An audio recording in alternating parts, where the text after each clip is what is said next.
Hallelujah. നിങ്ങളെല്ലാവരും സന്തോഷമായിരിക്കുന്നു. ആത്മീയമായും ശാരീരികമായും നിങ്ങൾ സുഖമായിരിക്കുന്നു എന്ന് വിശ്വസിക്കുന്നു. വീണ്ടും ദൈവവചനത്തെ സ്വന്തമാക്കുവാൻ അവസരം നൽകിയ കർത്താവിലേക്ക് നമുക്ക് നോക്കാം. മനുഷ്യർ പറയുന്ന 1000 വാക്കിനേക്കാൾ എത്രയോ നല്ലതാണ് നമ്മുടെ കർത്താവ് പറയുന്ന ഒരു വാക്ക്. നമ്മളായിരിക്കുന്ന സ്ഥലങ്ങളിൽ പ്രാർത്ഥനയോടെ ഒരുക്കമുള്ള ഹൃദയത്തോടെ സാധിക്കുന്ന എല്ലാവരും വിശുദ്ധ ബൈബിൾ കൈകളിലെടുത്ത് പ്രാർത്ഥനാപൂർവം കർത്താവിന്റെ സാന്നിധ്യം അനുഭവിച്ചുകൊണ്ട് ഈ തിരുവചന ശുശ്രൂഷയിൽ നമുക്ക് പങ്കുകൊള്ളാം. പ്രിയ ദൈവമക്കളെ, തിരുവചനത്തിലൂടെ വെളിപ്പെടുന്ന അഭിഷേകത്തെ നമ്മുടെ ജീവിതങ്ങളിലേക്കും കുടുംബങ്ങളിലേക്കും ഏറ്റുവാങ്ങിക്കൊണ്ട് കർത്താവായ യേശുവിൽ വളരുന്നവരായി നമ്മുടെ ജീവിതങ്ങൾ ഉയർത്തപ്പെടുവാനായി നമുക്ക് പ്രാർത്ഥിക്കാം. ഇന്നേ ദിവസം ദൈവവചനത്തിലൂടെ പരിശുദ്ധാത്മാവ് നമ്മെ പഠിപ്പിച്ച് അഭിഷേകമായി നമ്മുടെ ജീവിതങ്ങളിലേക്ക് പകർന്നു നൽകുന്നത് എപ്രകാരമാണ് യേശു ക്രിസ്തു സാത്താന്യ ആധിപത്യത്തിൽ നിന്ന് നമ്മെ വീണ്ടെടുത്ത് രക്ഷിച്ചത്. യോഹന്നാന്റെ സുവിശേഷം 8-ാം അധ്യായം 36-ാം തിരുവചനത്തിൽ യേശു പറഞ്ഞു, പുത്രൻ നിങ്ങളെ സ്വതന്ത്രമാക്കിയ നിങ്ങൾ യഥാർത്ഥത്തിൽ സ്വതന്ത്രരാകും. യേശു നമ്മളെ സ്വതന്ത്രമാക്കിയാൽ നമ്മൾ യഥാർത്ഥത്തിൽ സ്വതന്ത്രരാകും. 2 തരത്തിലുള്ള സ്വാതന്ത്ര്യമുണ്ട്. 1 സാധാരണ സ്വാതന്ത്ര്യം, 2 യഥാർത്ഥത്തിലുള്ള സ്വാതന്ത്ര്യം. നമുക്ക് വേണ്ടത് യഥാർത്ഥത്തിലുള്ള സ്വാതന്ത്ര്യമാണ്. ഈ സ്വാതന്ത്ര്യം നൽകുവാൻ യേശുക്രിസ്തുവിന് മാത്രമേ കഴിയൂ. നമ്മൾ യഥാർത്ഥമായ സ്വാതന്ത്ര്യത്തിലേക്കും യഥാർത്ഥമായ വിമോചനത്തിലേക്കും നയിക്കുവാൻ യേശുവിന് മാത്രമേ സാധിക്കുകയുള്ളൂ. ഇന്ന് സകല മനുഷ്യരും സ്വാതന്ത്ര്യത്തിനു വേണ്ടി കൊതിക്കുകയാണ്. ഇവിടെയാണ് ഈ വചനം വിളിച്ചു പറയുന്നത്, ജീസസ് ഈസ് ദ ലിബറേറ്റർ. യേശു ക്രിസ്തു സ്വാതന്ത്ര്യം നൽകുന്ന ദൈവമാണ്. ഇന്ന് അനേകരുടെ ജീവിതം എന്ന് പറയുന്നത് കല്ലറയിൽ നിന്ന് പുറത്തു വന്ന ലാസറിന്റേതുപോലെയാ. എന്താ കല്ലറയിൽ നിന്ന് പുറത്തു വന്ന ലാസറിന്റെ പ്രത്യേകത? ശരീരം മുഴുവൻ നാടകൾ കൊണ്ട് ഇങ്ങനെ കെട്ടപ്പെട്ടിരിക്കുക. ജീവനുണ്ടോ? ജീവനുണ്ട്. പക്ഷേ ആ ജീവനെ കൊണ്ട് യാതൊരു പ്രയോജനവുമില്ല. ഇന്ന് ഇതുപോലെ അനേകം ദൈവമക്കള് ജീവൻ നഷ്ടപ്പെട്ട്, പ്രത്യാശ നഷ്ടപ്പെട്ട്, ആനന്ദം നഷ്ടപ്പെട്ട്, സമാധാനം നഷ്ടപ്പെട്ട്, അഭിഷേകം നഷ്ടപ്പെട്ട്, ദൈവകൃപ നഷ്ടപ്പെടുത്തി അടിമത്തത്തിൽ ജീവിച്ചുകൊണ്ടിരിക്കുക. പ്രിയ ദൈവമക്കളെ, കർത്താവിന്റെ വചനം വളരെ വ്യക്തമായി നമ്മളെ പഠിപ്പിക്കുന്നു, യേശു ക്രിസ്തു നമ്മെ യഥാർത്ഥത്തിൽ വിടുവിക്കുന്ന ദൈവമാണ്. അവന് മാത്രമേ നമ്മുടെ ജീവിതങ്ങളിലേക്ക് യഥാർത്ഥ സ്വാതന്ത്ര്യം പകരുവാനായിട്ട് കഴിയുകയുള്ളൂ. ഞങ്ങളോട് ചോദിക്കട്ടെ, യേശു നൽകുന്ന ഈ സ്വാതന്ത്ര്യം അനുഭവിക്കുവാൻ നിങ്ങൾ ആഗ്രഹിക്കുന്നുവോ? എങ്കിൽ വളരെ പ്രാർത്ഥനയോടെ കർത്താവിന്റെ വാക്കുകളിൽ വിശ്വസിച്ചുകൊണ്ട് തുറന്നു വരുന്ന ശുശ്രൂഷകളിൽ ഏറെ ഒരുക്കത്തോടെ നമുക്ക് പങ്കുകൊള്ളാം. യേശു ക്രിസ്തു എന്തിനാണ് ഈ ലോകത്തിലേക്ക് മനുഷ്യനായി ഇറങ്ങി വന്നത്? യേശു ഈ ലോകത്തിലേക്ക് വന്നതിന്റെ വളരെ പ്രധാനപ്പെട്ട ഒരു ഉദ്ദേശം എന്ന് പറയുന്നത് നമുക്കറിയാം. ഉൽപ്പത്തിയുടെ പുസ്തകം നമ്മൾ എടുത്ത് പഠിക്കുമ്പോൾ ആദ്യ മനുഷ്യനായ ആദത്തെ വഞ്ചനയിലൂടെ, ചതിയിലൂടെ, അനുസരണക്കേട് കാണിപ്പിച്ച് ദൈവം മനുഷ്യന് കൊടുത്ത അധികാരവും ആധിപത്യവും വഞ്ചനയിലൂടെ പിശാച് കയ്യിലൊതുക്കുകയാണ്. സാത്താൻ കയ്യിലൊതുക്കിയ ഈ അധികാരത്തെ തിരിച്ചു പിടിക്കുവാൻ ഇതാ ദൈവം മനുഷ്യനായി ഈ ഭൂമിയിൽ അവതരിക്കുകയാണ്.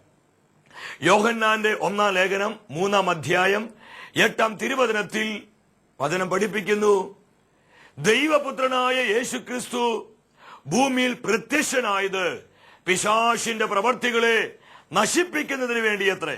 യേശു ദൈവപുത്രനായി ഈ ഭൂമിയിലേക്ക് ഇറങ്ങി വന്നത് പിശാചിന്റെ പ്രവർത്തികളെ, സാത്താൻ ആധിപത്യങ്ങളെ, സാത്താന്റെ അധികാരങ്ങളെ നശിപ്പിക്കുവാൻ വേണ്ടിയ. ഗ്രീക്കിൽ ഈ വാക്കിന് പറയുന്ന പേര് കാർത്താർജിയോ എന്ന. കാർത്താർജിയോ എന്ന് പറഞ്ഞാൽ നശിപ്പിക്കുക, നിഷ്ക്രിയനാക്കുക, മരവിപ്പിക്കുക, ശൂന്യനാക്കുക, അശക്തനാക്കുക എന്നൊക്കെയാണ്. യേശു തന്റെ കാൽവരിയിലെ കുരിശിലെ ബലിയിലൂടെ സാത്താൻ ആധിപത്യങ്ങളെ അവൻ നശിപ്പിക്കുകയാ, സാത്താന്റെ അധികാരത്തെ മരവിപ്പിക്കുകയാ, സാത്താനെ അശക്തനാക്കുകയാ. പ്രിയ ദൈവമക്കളെ, നമ്മൾ ഒരു കാര്യം മനസ്സിലാക്കണം. ഒരു വിജയകരമായ ക്രിസ്തീയ ജീവിതം, ആത്മീയ ജീവിതം, അഭിഷേകത്തിലുള്ള ജീവിതം നയിക്കുവാൻ നമുക്ക് സാധിക്കണമെങ്കിൽ നമ്മുടെ ശത്രുവായ പിശാച് പരാജയപ്പെട്ടിരിക്കുന്നു എന്നുള്ള ദൈവീക സത്യം നമ്മൾ തിരിച്ചറിഞ്ഞെങ്കിലേ വിജയകരമായ ഒരു ആത്മീയ ജീവിതം നയിക്കുവാൻ നമുക്ക് ഓരോരുത്തർക്കും സാധിക്കുകയുള്ളൂ. നമ്മളൊരു കാര്യം മനസ്സിലാക്കണം.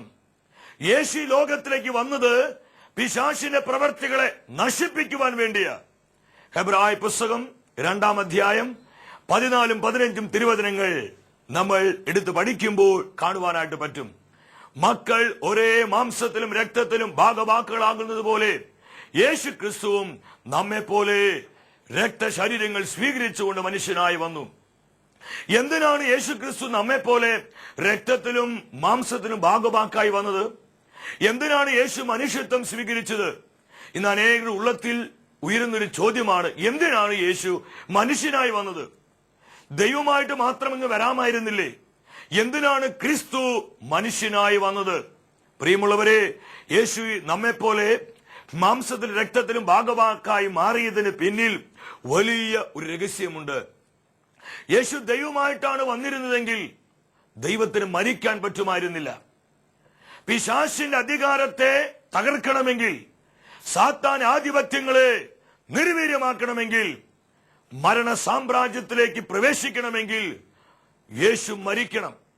യേശു ദൈവമായിട്ടാണ് വന്നിരുന്നെങ്കിൽ യേശുവിന് മരിക്കാൻ പറ്റില്ല. കാരണം ദൈവത്തിന് മരണമില്ല. ദൈവത്തിനെ കൊല്ലുവാൻ ആർക്കും പറ്റില്ല. ദൈവത്തെ കുരിശിൽ തറയ്ക്കാൻ ആർക്കും പറ്റില്ല. ദൈവത്തെ ബന്ധിക്കാൻ ആർക്കും പറ്റില്ല. ദൈവത്തെ പിടിച്ചു കെട്ടുവാൻ ആർക്കും പറ്റത്തില്ല.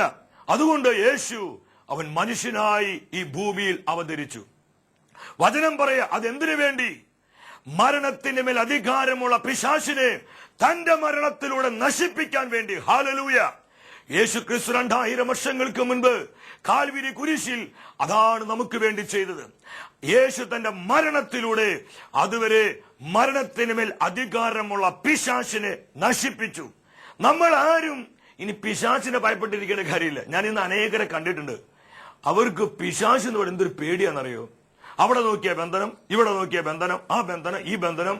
ഇന്ന് നമ്മളെ ആത്മീയതയിൽ കടന്നു വരുന്നൊരു വലിയ പ്രശ്നമാണ്, കാണുന്നത് മുഴുവൻ ബന്ധനമായി പിശാചായി കാണുന്നൊരവസ്ഥ. പ്രിയ ദൈവമക്കളെ, വചനം പഠിപ്പിക്കുകയാ, നമ്മൾ പിശാചിനെ വലുതായി കാണരുത്, പിശാചിനെ ചെറുതായി കാണുക, യേശു ക്രിസ്തുവിനെ വലുതായി കാണുക. വചനം പഠിപ്പിക്കുന്നു, മരണത്തിന് മേൽ അധികാരമുള്ള പിശാചിനെ യേശു ക്രിസ്തു തന്റെ മരണത്തിലൂടെ നശിപ്പിച്ചു. ഇതെന്തിനു വേണ്ടിയാ കർത്താവ് ഇത് ചെയ്തത്? വീണ്ടും വചനം പറയാ, അത് മരണഭയത്തോടെ ജീവിതകാലം മുഴുവൻ അടിമത്തത്തിൽ കഴിയുന്നവരെ രക്ഷിക്കുവാൻ വേണ്ടിയാണ് യേശു ക്രിസ്തു ഇപ്രകാരം ചെയ്തത്. ഹല്ലേലൂയ! നമ്മളിവിടെ ശ്രദ്ധിക്കണം, മരണഭയത്തോടെ ജീവിതകാലം മുഴുവൻ അടിമത്തത്തിൽ കഴിയുന്നവരെ രക്ഷിക്കാൻ വേണ്ടി. ഇന്ന് ഈ ശുശ്രൂഷയിൽ പങ്കെടുക്കുന്ന പ്രിയ ദൈവമക്കളെ നമ്മൾ ശ്രദ്ധിക്കുക. ഇന്ന് ഒരുപാട് ജീവിതങ്ങളിൽ പിശാച് ഇതൊരു മുഖമാക്കി വെച്ചിരിക്കുക. മരണഭയം. മരണഭയം. ഞാൻ മരിക്കുമോ? ഒരു നിസ്സാര അസുഖം വരുമ്പോഴേക്കും, ഒരു നിസ്സാര പ്രശ്നം വരുമ്പോഴേക്കും മരണത്തെക്കുറിച്ചുള്ള ആകുലത. ഈ മരണഭയത്തിലുള്ള ഒരു പ്രത്യേകതയാണ്, തലയിൽ ഒരു വേദന വരുമ്പോഴേക്കും ഇവര് ചിന്തിക്കും, ഓ ദൈവമേ, ഇത് ബ്രെയിൻ ട്യൂമർ ആണോ? ഇതാ തല കറങ്ങുണ്ടല്ലോ, തല കുത്തിയുള്ള വേദന, ഛർദ്ദിക്കാൻ വരുന്നുണ്ടല്ലോ, ഇത് ബ്രെയിൻ ട്യൂമർ തന്നെ, ഇത് ബ്രെയിൻ ട്യൂമർ തന്നെ, എനിക്ക് ബ്രെയിൻ ട്യൂമർ പിടിച്ചു. ഇങ്ങനെ ബ്രെയിൻ ട്യൂമർ ആണെന്നും പറഞ്ഞ് നടക്കുക. ഡോക്ടേഴ്സിന് കാണിക്കും, ഒരു രോഗവുമില്ല. ഡോക്ടേഴ്സിന് മാറി മാറി കാണിച്ച് നടക്കുക. ചെസ്റ്റിൽ ഒരു വേദന വരുമ്പോഴേക്ക് ഈ കൂട്ടർ ചിന്തിക്കും, കർത്താവേ, ഇതുപോലെ ഹാർട്ട് അറ്റാക്ക് ആണോ? ഹാർട്ട് അറ്റാക്കിന്റെ ആരംഭം അവിടെ വേദനയുണ്ടല്ലോ, ഇതാ വേർപ്പ് വരണല്ലോ, ഇതാ തളരണം, ഇതാ കെട്ടി പറഞ്ഞു വീണു. ഇന്ന് ഒരുപാട് വ്യക്തികൾ ഇതുപോലെ മരണഭയത്തില്. നമ്മൾ ചിരിച്ചു തള്ളേണ്ട ഒരു വിഷയമല്ല ഇത്. നമ്മൾ മനസ്സിലാക്കുക, പരിശുദ്ധാത്മ വളരെ വ്യക്തമായി പറയുന്നു, ഈ ശുശ്രൂഷയിൽ പങ്കെടുത്തുകൊണ്ടിരിക്കുന്ന അനേകം വ്യക്തികളിൽ പിശാച് ഈ നുകം വെച്ചിട്ടുണ്ട്. ഇന്ന് നുകം മുടിഞ്ഞു മാറണം. ഈ ബന്ധനത്തിന് കെട്ട് പൊട്ടണം. അതുകൊണ്ട് യേശു പറഞ്ഞത്, പുത്രൻ നിങ്ങളെ സ്വതന്ത്രമാക്കിയാൽ നിങ്ങൾ യഥാർത്ഥത്തിൽ സ്വതന്ത്രരാകും. ഈ മേഖലകളിലൊക്കെ നമുക്കൊരു ഡെലിവറൻസ് ആവശ്യമാണ്, നമുക്കൊരു വിടുതൽ ആവശ്യമാണ്. അത് നൽകുവാൻ തന്നെയാ കർത്താവ് നമുക്കായി വന്നിരിക്കുന്നത്. ഈ കൂട്ടർ ചിന്തിക്കും, വയറ്റിലൊരു വേദന വരുമ്പോഴേക്കും, ദൈവമേ ആമാശയത്തിന് ക്യാൻസർ പിടിച്ചു, വയറ്റിൽ ക്യാൻസർ ആണോ, ഓ ഇത് ദഹിക്കുന്നില്ലല്ലോ, പുളിച്ചു തേട്ടുന്നു, ദഹനക്കുറവ്, ഇതാ വയറ് വന്ന് വീർക്കുന്നു, ഇങ്ങനെ പോവുകയാ. ഞാൻ ഇപ്പോഴും ഓർക്കുന്ന ഒരു കാര്യം, ഒരിക്കൽ ഒരു 5 ദിവസത്തെ ശുശ്രൂഷയ്ക്കായി ഒരു സ്ഥലത്ത് കടന്നു ചെന്നപ്പോൾ ഒരു അമ്മയും മകളും കൂടി പ്രത്യേകം പ്രാർത്ഥിക്കുവാനായിട്ട് കടന്നു വന്നു. ഈ മകള് വളരെ വേദനയോടുകൂടി ഇപ്രകാരം പറഞ്ഞു, എന്റെ അമ്മ വളരെ പുണ്യപ്പെട്ടൊരു സ്ത്രീയാ, പ്രാർത്ഥിക്കുന്ന വളരെ ദൈവഭയമുള്ള ഒരു സ്ത്രീ, എനിക്ക് വളരെ അനുഗ്രഹിക്കപ്പെട്ട അമ്മയാ. ഈ സമയത്ത് അമ്മച്ചി പറഞ്ഞു, അത് ശരിയാ, അവള് പറഞ്ഞത് ശരിയാ, ആണും പെണ്ണുമായി ഇവർക്ക് ഒരേ ഒരു കുഞ്ഞുള്ളൂ. പക്ഷെ ഈ പെൺകുട്ടി പറഞ്ഞു, ഏകദേശം 6 മാസമായിട്ട് വീട്ടിലാകെ മൂകതയാ, സന്തോഷമില്ല, തമാശയില്ല, ചിരിയില്ല, ഒരു ആനന്ദമില്ല, വീടൊരു ശവപ്പറമ്പായി മാറിയതുപോലെ. കാരണം അമ്മച്ചി എപ്പോഴും മരണത്തെക്കുറിച്ച് മാത്രം സംസാരിക്കും. അമ്മയ്ക്ക് എപ്പോഴും മരണഭയമാണ്, എപ്പോഴും മരണത്തെക്കുറിച്ച് മാത്രം അമ്മ പറഞ്ഞുകൊണ്ടിരിക്കും. അതുകൊണ്ട് അമ്മയ്ക്ക് സന്തോഷമില്ല, എന്ത് തന്നെ ചെയ്താലും അമ്മയ്ക്ക് ഒട്ടും സന്തോഷിക്കാൻ പറ്റുന്നില്ല, ആനന്ദിക്കാൻ പറ്റുന്നില്ല. ഈ സമയത്ത് ഈ അമ്മച്ചി വളരെ വേദനയോടുകൂടി പറഞ്ഞു, മോള് പറഞ്ഞത് ശരിയാ, എന്താന്ന് എനിക്ക് അറിയാൻ പാടില്ല, ഞാൻ ഒരുപാട് പ്രാർത്ഥിക്കുന്നുണ്ട്, പക്ഷേ ഈ മരണഭയം എന്ന അടിമത്തത്തിൽ നിന്ന് എനിക്കൊരു വിടുതൽ കിട്ടുന്നില്ല. ഈ മകള് അമ്മയെ നോക്കി വളരെ വേദനയോടുകൂടി പറയാ, എന്റെ അമ്മ രാത്രിയിൽ കിടക്കുമ്പോൾ ഒരു പ്രത്യേക രീതിയിലൊക്കെ കിടക്കണേ. ഞാൻ ചോദിച്ചു, എങ്ങനെയാ കിടക്കണേ? ഈ സമയത്ത് മോള് പറയാണ്, ആ കട്ടിലിലെ ആ കിടക്കിയിൽ നീണ്ടു നിവർന്നിങ്ങനെ കിടക്കും, കിടന്നിട്ട് കൈ ഇങ്ങനെയൊക്കെ കൂപ്പി പിടിച്ച് ഒരു കിടപ്പുണ്ട്. ഞാൻ ചോദിച്ചു, അമ്മച്ചി മോള് പറഞ്ഞത് ശരിയാണോ? ഉടനെ അമ്മച്ചി പറഞ്ഞു, ശരിയാ, ഞാൻ അങ്ങനെ തന്നെ. ഞാൻ എന്തിനാ അങ്ങനെ കിടക്കുന്നത്? ഞാൻ ഈ കിടപ്പിലെങ്ങാനും മരിച്ചു പോയെങ്കിൽ മോൾക്കതൊരു ബുദ്ധിമുട്ടാവണ്ടെന്ന് വിചാരിച്ച അതെല്ലാം ഒരുങ്ങി ഞാൻ അങ്ങ് ശരിക്കങ്ങ് കിടക്കുക. ഞാൻ അമ്മച്ചിയോട് പറഞ്ഞു, അമ്മച്ചി ഒരു കാര്യം ചെയ്യേ, ആ കൂപ്പി പിടിച്ചിരിക്കുന്ന കൈകളില് ഒരു കുരിശും കൂടി കുത്തിവെക്കാൻ നല്ലതായിരിക്കും. അമ്മച്ചിക്ക് അതൊരു തമാശയായിട്ട് പെട്ടെന്ന് തോന്നിയാലും, പ്രിയമുള്ളവരെ, എന്റെ ഉള്ളിൽ വലിയൊരു ഭാരം വന്നു. എങ്ങനെയാണ് ഈ അടിമത്തത്തിൽ നിന്ന് ഈ അമ്മച്ചിയെ രക്ഷിക്കുക? ആ അമ്മച്ചിക്ക് വേണ്ടി പ്രാർത്ഥിച്ചു. പെട്ടെന്ന് പരിശുദ്ധാത്മാ പറഞ്ഞു, യേശുവിന്റെ രക്തത്തെ വിളിച്ച് പ്രാർത്ഥിക്കുക, ക്രിസ്തുവിന്റെ രക്തം അപ്ലൈ ചെയ്ത് പ്രാർത്ഥിക്കുക. യേശുവിന്റെ രക്തത്തെ വിളിച്ച് പ്രാർത്ഥിച്ചു. കർത്താവിന്റെ അത്ഭുതകരമായ കരം അമ്മച്ചിയുടെ മേൽ വന്നു. ആ അടിമത്തത്തിൽ നിന്ന്, മരണഭയത്തിന്റെ ആ നുകത്തിൽ നിന്ന് യേശു ക്രിസ്തു ആ അമ്മയ്ക്ക് പൂർണ്ണമായ വിടുതൽ നൽകി. ഹല്ലേലൂയ. ഇന്ന് ശുശ്രൂഷയിൽ പങ്കെടുത്തുകൊണ്ടിരിക്കുന്ന അനേക മക്കളിലേക്ക് ഇപ്പോൾ കർത്താവിന്റെ ഇതേ അത്ഭുത ശക്തി വ്യാപരിച്ചുകൊണ്ടിരിക്കുക. മരണഭയത്തിന്റെ കെട്ടിൽ നിന്ന്, മരണഭയത്തിന്റെ നുകത്തിൽ നിന്ന്, ഞാൻ പെട്ടെന്ന് മരിച്ചു പോകുമോ, ഈ രോഗം എന്നെ കൊണ്ടേ പോകൂ, എന്റെ ജീവിതം അവസാനിച്ചല്ലോ എന്നോർത്ത് ഭയപ്പെടുന്ന, ആകുലപ്പെടുന്ന, അസ്വസ്ഥപ്പെടുന്ന ഒരുപാട് ജീവിതങ്ങളിലേക്ക് അഭിഷേകമായി, അനുഗ്രഹമായി ദൈവത്തിന്റെ ശക്തി ഇപ്പോൾ വ്യാപരിച്ചു കൊണ്ടിരിക്കുകയാ. നിങ്ങൾ വിശ്വസിച്ച് ഈ അഭിഷേകം ഏറ്റെടുത്ത് പ്രാർത്ഥിച്ചുകൊണ്ടിരിക്കുക. പ്രിയ ദൈവമക്കളെ, നമ്മളൊരു കാര്യം മനസ്സിലാക്കണം. യേശു ക്രിസ്തു മനുഷ്യനായി ഈ ലോകത്തിൽ അവതരിച്ചത് എല്ലാവിധ സാത്താൻ ആധിപത്യങ്ങളിൽ നിന്നും നമ്മളെ വീണ്ടെടുത്ത് രക്ഷിക്കാനായിരുന്നു. എന്നാൽ ഇന്ന് അനേകം ദൈവമക്കളെ പിശാച് വഞ്ചിച്ചുകൊണ്ടിരിക്കുകയാണ്.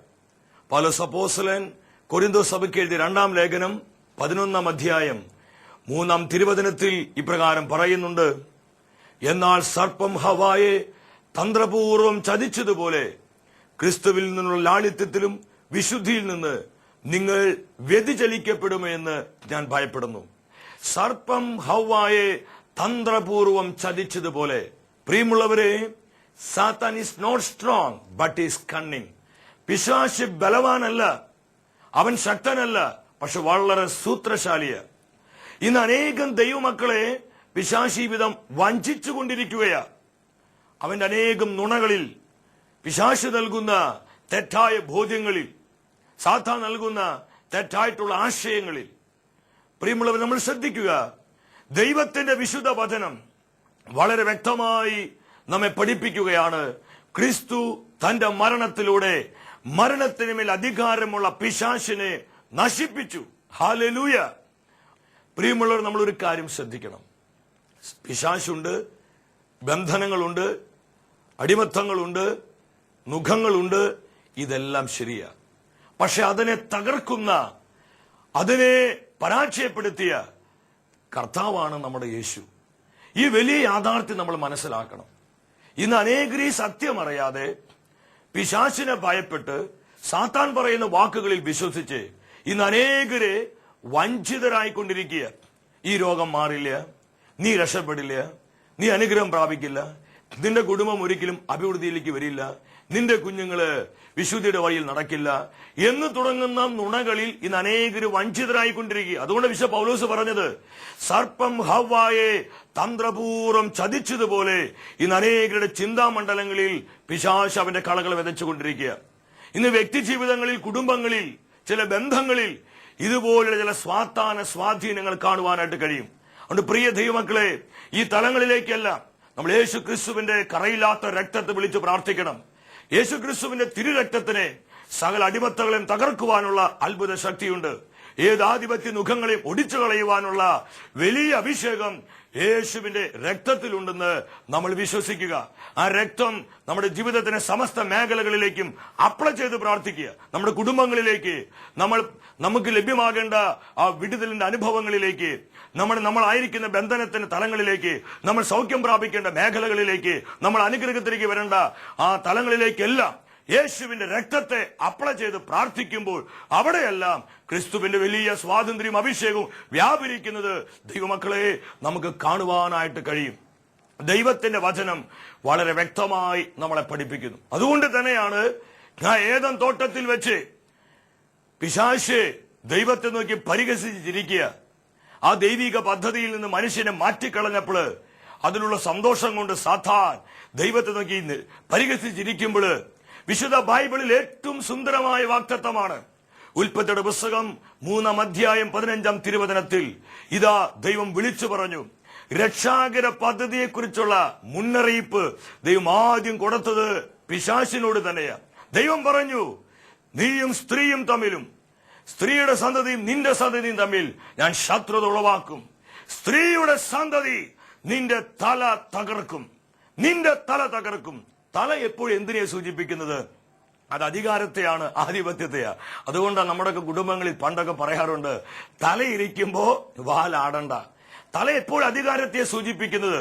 സ്ത്രീയുടെ സന്തതിയായ ക്രിസ്തു നിന്റെ തല തകർക്കുന്നവൾ. എന്താ അതിന്റെ അർത്ഥം? നിന്റെ ആധിപത്യത്തെ, ചതിയിലൂടെ, വഞ്ചനയിലൂടെ നീ പിടിച്ചെടുത്ത ഈ അധികാരത്തെ, ഈ ആധിപത്യത്തെ സ്ത്രീയുടെ സന്തതിയായ ക്രിസ്തു തകർത്തുകളയും. നീ അവന്റെ കുതികാലിൽ പരിക്കേൽപ്പിക്കും. എന്താണ് കുതികാലിൽ ഏൽപ്പിക്കുന്ന പരിക്ക്? ഇതൊരു പ്രവചനാത്മകമായ ഭാഗമാണ്. യേശു ക്രിസ്തുവിന്റെ പീഡാസഹനവും കുരിശുമരണത്തുള്ള ബന്ധത്തിൽ പറയുന്ന കാര്യമാണ് നീ അവന്റെ കുതികാലിൽ ഏൽപ്പിക്കുന്ന പരിക്ക്. എന്നാൽ നീ ഏൽപ്പിക്കുന്ന പരിക്കിലൂടെ സ്ത്രീയുടെ സന്തതിയായ യേശു നിന്റെ അധികാരത്തെ, ആധിപത്യത്തെ ഇല്ലാതാക്കും. പ്രിയ ദൈവമക്കളെ, ഒരു നിമിഷം നമുക്ക് വലിയ ദാഹത്തോടെ പ്രാർത്ഥിക്കാം. അടുത്ത ആഴ്ചയിൽ വരുന്ന ശുശ്രൂഷയിൽ നമുക്കിതിന്റെ ബാക്കി ഭാഗം കാണാം. എങ്ങനെയാണ് യേശു ക്രിസ്തു പിശാചിന്റെ അധികാരത്തെ തകർത്ത് കളഞ്ഞ് നമ്മുടെ ജീവിതങ്ങൾക്ക് അവൻ യഥാർത്ഥ സ്വാതന്ത്ര്യം നൽകിയത്. ഈ സമയം ക്രിസ്തുവിലൂടെ ലഭ്യമായ ആ യഥാർത്ഥ സ്വാതന്ത്ര്യം നമ്മുടെ ജീവിതത്തിന്റെ എല്ലാ മേഖലകളിലേക്കും, നമ്മുടെ കുടുംബങ്ങളിലേക്ക്, തലമുറകളിലേക്ക്, നമ്മുടെ കുഞ്ഞുങ്ങളിലേക്ക്, തൊഴിൽ മേഖലകളിലേക്കെല്ലാം ഒഴുകപ്പെടുവാനായിട്ട് പ്രാർത്ഥിക്കാം. ഒരു കാര്യം നിങ്ങൾ ശ്രദ്ധിക്കുക, പിശാച് അവൻ പരാജയപ്പെട്ട ഒരു യാഥാർത്ഥ്യമാണ്. യേശു ക്രിസ്തു നമുക്ക് നൽകിയ വിജയത്തിൽ പങ്കാളികളായി ഒരു ജയജീവിതം നയിക്കുവാൻ നമുക്ക് ആഗ്രഹിക്കാം. അതിനുവേണ്ടി പ്രാർത്ഥിക്കാം. തുറന്നു വരുന്ന ആരാധന ശുശ്രൂഷയിലൂടെ ദൈവം നൽകുന്ന ഈ അഭിഷേകത്തെ ഏറ്റുവാങ്ങി നമ്മുടെ ജീവിതത്തിന്റെ സമസ്ത മേഖലകളിലും ക്രിസ്തുവിന്റെ സ്വാതന്ത്ര്യത്തെ നമുക്ക് വെളിപ്പെടുത്താം. അതിനായി ആഗ്രഹിക്കാം. ദൈവം നമ്മളെല്ലാവരെയും സമൃദ്ധമായി അനുഗ്രഹിക്കട്ടെ. ഞാൻ നിൻ സ്നേഹത്തെ ആഴമാർന്ന നിൻ മഹാത്യാഗം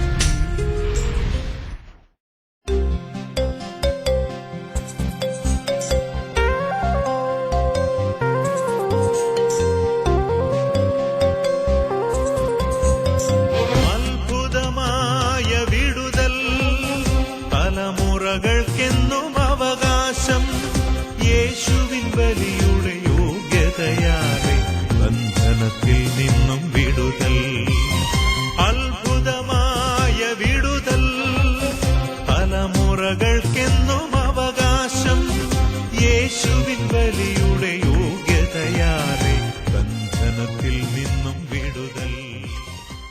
വിശുദ്ധിയിൽ മഹത്വപൂർണനായ ദൈവത്തിന്റെ മുൻപിലാണ് ഈ സമയം നമ്മളെല്ലാം കടന്നു വന്നിരിക്കുന്നത്. ഈ ആരാധന ശുശ്രൂഷ നമുക്കായി ഒരുക്കി നൽകിയ കർത്താവിനെ നമുക്ക് നന്ദിയോടെ ഓർക്കാം. ദൈവം നമ്മോട് കാണിക്കുന്ന കാരുണ്യമാണിത്. കർത്താവിന്റെ സ്നേഹം അവോളം അനുഭവിച്ചുകൊണ്ട് പരിശുദ്ധ കുർബാനയിലേക്ക് വിശ്വാസത്തോടെ നമുക്ക് നോക്കാം.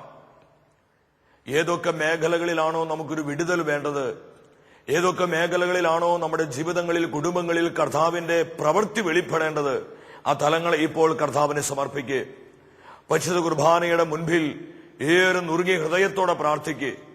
ദൈവ പ്രവൃത്തി വെളിപ്പെടേണ്ട എല്ലാ സാഹചര്യങ്ങളെയും മേഖലകളെയും കർത്താവിന്റെ കരങ്ങളിൽ ഏൽപ്പിച്ചുകൊണ്ട് നമുക്ക് പ്രാർത്ഥിക്കാം.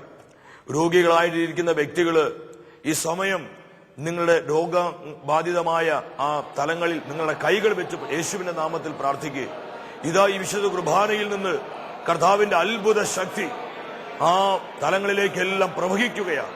സൗഖ്യത്തിന്റെ ശക്തിയായി, വിടുതലിന്റെ ശക്തിയായി, അഭിഷേകത്തിന്റെ ശക്തിയായി ഇതാ കർത്താവിന്റെ സാന്നിധ്യം രോഗികളുടെ മേൽ ഇപ്പോൾ വ്യാപരിച്ചുകൊണ്ടിരിക്കുന്നു. എല്ലാ രോഗികളും വിശ്വാസത്തോടെ പ്രാർത്ഥിക്കുക. ഈ ശുശ്രൂഷയിൽ പങ്കെടുത്തുകൊണ്ടിരിക്കുന്ന രോഗികളുടെ മേൽ കർത്താവിന്റെ കരം വെളിപ്പെടുകയാണ്. ശിരസ് മുതൽ ഉള്ളംകാല് വരെ ഇതാ കർത്താവിന്റെ സൗഖ്യമാക്കുന്ന ശക്തി വ്യാപരിച്ചുകൊണ്ടിരിക്കുന്നു. എല്ലാ രോഗക്കെട്ടുകളെയും കർത്താവ് അഴിച്ചുകൊണ്ടിരിക്കുകയാണ്. പ്രിയ ദൈവമക്കളെ, വിശ്വാസത്തോടെ പ്രാർത്ഥിക്കാം. നമ്മുടെ കുടുംബങ്ങളെ കർത്താവിനെ ഏൽപ്പിക്കാം. കുടുംബ തകർച്ചകള്, വിട്ടുമാറാത്ത അസ്വസ്ഥതകള്, വിട്ടുമാറാത്ത ഭാരങ്ങള്, നിരന്തരമായ കുടുംബ കലഹങ്ങള്, ബന്ധങ്ങളിൽ ഉണ്ടാകുന്ന വിള്ളലുകള്, ഈ തകർച്ചകളെയെല്ലാം കർത്താവിന്റെ കരങ്ങളിലേക്ക് ഏൽപ്പിക്കാം. അവിടെയെല്ലാം ദൈവശക്തി വ്യാപരിക്കുവാനായി നമുക്ക് ആഗ്രഹിച്ച് പ്രാർത്ഥിക്കാം. ഇതാ കർത്താവിന്റെ കൃപ പെരുമഴ പോലെ പെയ്തിറങ്ങുകയാണ്. പിശാച് ബന്ധിച്ചിട്ടിരിക്കുന്ന അടിമത്ത കെട്ടുകളിൽ നിന്ന് അനേകം ജീവിതങ്ങളെ ഈ ആരാധനയുടെ നിമിഷങ്ങളിൽ ഇതാ കർത്താവ് സ്വതന്ത്രമാക്കിക്കൊണ്ടിരിക്കുന്നു. യേശു ക്രിസ്തു സ്വാതന്ത്ര്യം നൽകുന്ന ദൈവമാണ്. ഈ സ്വാതന്ത്ര്യത്തെ അനുഭവിച്ചുകൊണ്ട് ഇരു കരങ്ങളും ദിവ്യകാരുണ്യത്തിന് മുമ്പിൽ ഉയർത്തിപ്പിടിച്ച് വിശ്വാസത്തോടെ പ്രാർത്ഥിക്കേ. കർത്താവെ, ഞങ്ങളെ സഹായിക്കണമേ, ഞങ്ങളിൽ പ്രവർത്തിക്കണമേ. ഞങ്ങളുടെ കുടുംബങ്ങളിൽ, തലമുറകളിലുള്ള എല്ലാ അടിമത്ത കെട്ടുകളെയും പൊട്ടിച്ചു കളഞ്ഞ് യഥാർത്ഥമായ ക്രിസ്തുവിന്റെ സ്വാതന്ത്ര്യത്തിലേക്ക്, സ്നേഹത്തിലേക്ക് നയിക്കണമേ. മദ്യപാനത്തിന്റെ, നിരാശയുടെ, ജഡിക പാപങ്ങളുടെ, എല്ലാ അശുദ്ധ തിന്മകളുടെ ബന്ധനങ്ങൾ അഴിച്ചു കളഞ്ഞ് ക്രിസ്തുവിന്റെ പരിശുദ്ധി കൊണ്ടും സ്നേഹം കൊണ്ടും നിറയ്ക്കണമേ. കരമുയർത്തി, സ്വരമുയർത്തി നമുക്ക് യേശുവിനെ വിളിക്കാം. Hallelujah, hallelujah, hallelujah. യേശുവിന്റെ